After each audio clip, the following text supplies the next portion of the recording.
My name is Hughes McCormack and I'm a researcher with the Scottish Learning Disabilities Observatory at the University of Glasgow, working on a study about people with Down syndrome born in Scotland over a 25-year period.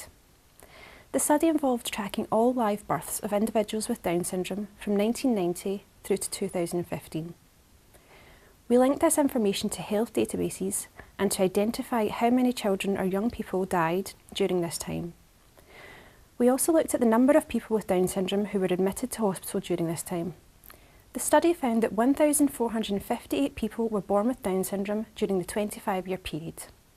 This included 689 females, that's 47.3%, and 769 males, that's 52.7%.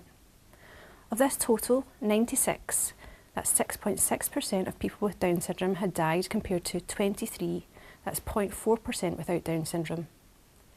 1,162, which was 78.5%, with Down syndrome had been admitted to hospital at least once, compared to 3,362, and that's 52.1% of controls.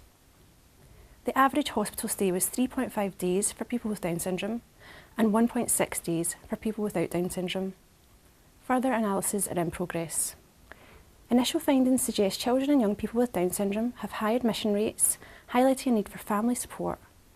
Survival of people with Down syndrome is improving.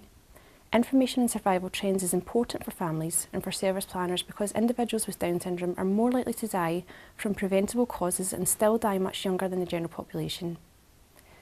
At the Scottish Learning Disabilities Observatory, we'll continue to examine data from this cohort study in order to understand the differences between children and young people with and without Down syndrome who died or were admitted to hospital over a 25-year period. Thank you.